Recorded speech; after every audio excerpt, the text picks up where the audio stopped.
പാലക്കാട് അട്ടപ്പാടിയിൽ അരിവാൾ രോഗം ബാധിച്ച ആദിവാസി യുവതി മരിച്ചു. അഗളി മേഖല കണ്ടിയൂർ സ്വദേശിനി സൗമ്യയാണ് മരിച്ചത്. രോഗം ബാധിച്ച് ചികിത്സയിലിരിക്കെയാണ് മരണം. വിവരങ്ങളുമായി ഇക്ബാൽ അറക്കൽ ചേരുകയാണ്. ഇക്ബാൽ, ദീർഘകാലമായി ചികിത്സയിൽ ഇരുന്ന ശേഷമാണ് ഇവരുടെ മരണം. ഇവർക്ക് എത്രയായിരുന്നു പ്രായം? മറ്റു വിവരങ്ങൾ? അൻസു, ഒരാഴ്ചക്കിടെ ഇത് രണ്ടാമത്തെ യുവതിയാണ് പാലക്കാട് അട്ടപ്പാടിയിൽ അരിവാൾ രോഗം ബാധിച്ച് ചികിത്സയിലിരിക്കെ മരിക്കുന്നത്.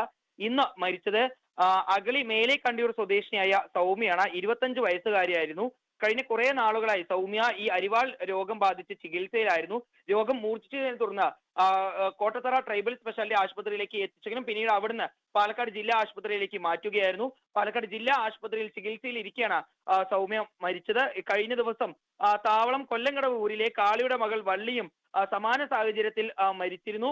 തൃശൂർ മെഡിക്കൽ കോളേജ് ആശുപത്രിയിൽ ചികിത്സയിലിരിക്കെയാണ് വള്ളി മരിച്ചത്. ഏതായാലും ഈ ഒരാഴ്ചക്കിടയിൽ രണ്ടാമത്തെ യുവതിയാണ് പാലക്കാട് അട്ടപ്പാടിയിൽ അരിവാൾ രോഗം ബാധിച്ച് ചികിത്സയിലിരിക്കെ മരിക്കുന്നത്.